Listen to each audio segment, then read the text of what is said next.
नमस्कार विद्यार्थी मित्रांनो, स्टडी डायरीज मध्ये तुमचं सगळ्यांचं मनापासून स्वागत आहे। लॉ सीईटी 3 इयर आणि लॉ सीईटी 5 इयरच्या विद्यार्थ्यांसाठी सध्या अत्यंत महत्त्वाचा टप्पा सुरू आहे, तो म्हणजे कॅप रजिस्ट्रेशन। आणि याच प्रक्रियेतील एक सगळ्यात मोठा आणि महत्त्वाचा टप्पा पार पडला आहे, तो म्हणजे तुमची अल्फाबेटिकल मेरिट लिस्ट। मित्रांनो, अल्फाबेटिकल मेरिट लिस्ट जाहीर झाली आहे, पण ही लिस्ट आल्यानंतर अनेक विद्यार्थ्यांच्या मनात गोंधळ निर्माण झाला आहे। लिस्टमध्ये नाव कसं शोधायचं, जर नाव नसेल तर काय करायचं, आणि जर नावासमोर काही त्रुटी आली असेल तर ती कशी दुरुस्त करायची, या सर्व प्रश्नांची उत्तरं अगदी सोप्या भाषेत आज या व्हिडिओमध्ये आपण पाहणार आहोत। व्हिडिओ शेवटपर्यंत नक्की बघा, कारण एक छोटीशी चूकसुद्धा तुमचं ॲडमिशन थांबवू शकते। चला तर मग सुरू करूया।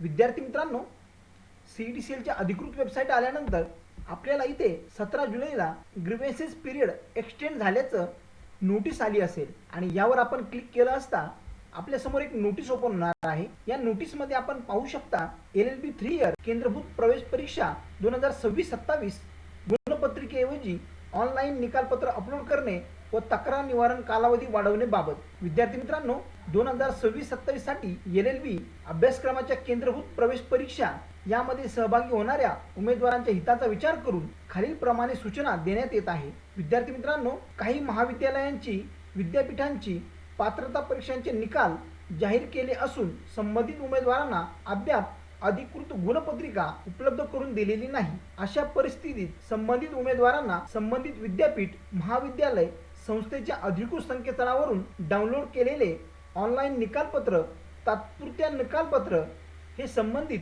संस्था, महाविद्यालय, विद्यापीठांच्या प्रमुखांची स्वाक्षरी व शिक्क्यासह प्रमाणित करून आवश्यक कागदपत्र म्हणून अपलोड करण्याची परवानगी देण्यात येत आहे। त्यानुसार resolving grievances related to alphabetical list या सदराखाली या प्रक्रियेची मुदत 20 जुलै 2026 रोजी रात्री 11:59 पर्यंत वाढवण्यात आलेली आहे। सर्व उमेदवारांना वाढीव मुदतीचा उपयोग करून खालील कारवाई पूर्ण करावी। अर्जामध्ये दुरुस्ती करणे म्हणजे अर्ज एडिट करणे, आवश्यक कागदपत्रे अपलोड करणे, अधिकृत गुणपत्रिका उपलब्ध नसल्यास संबंधित संस्था, विद्यापीठाच्या प्रमुखांची स्वाक्षरी व शिक्क्यासहित प्रमाणित केलेले ऑनलाईन निकालपत्र अपलोड करणे।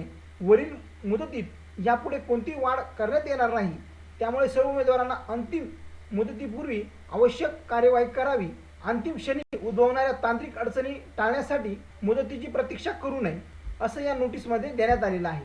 तर विद्यार्थी मित्रांनो, आपल्याला 1 दिवसाची मुदत देण्यात आलेली आहे।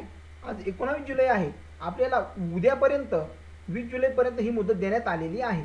अशा प्रकारे विद्यार्थी मित्रांनो, लॉ सीईटी 3 इयर करता ग्रीव्हन्सेस पिरियड 1 दिवसाकरता एक्सटेंड करण्यात आलेला आहे। आता ज्या विद्यार्थ्यांनी अल्फाबेटिकल मेरिट लिस्ट पाहिलेली आहे आणि त्यामध्ये त्यांच्या नावासमोर काही ग्रीव्हन्सेस आलेले असतील तर त्यांनी त्वरित लॉग इन करा। काही डॉक्युमेंट अपलोड करायची पेंडिंग दाखवत असेल तर उद्याच्या दिवस आपल्याला तारीख वाढवण्यात आलेली आहे। तर विद्यार्थी मित्रांनो, लॉ सीईटी तयारी करणाऱ्या आणि ज्यांनी कॅपचा फॉर्म भरलेला आहे अशा विद्यार्थ्यांपर्यंत हा व्हिडिओ नक्की शेअर करा, जेणेकरून त्यांना ग्रीव्हन्सेस पिरियडमध्ये वाढ झाल्याबद्दल कळणार आहे। व्हिडिओ आवडल्यास लाईक करा, शेअर करा। धन्यवाद।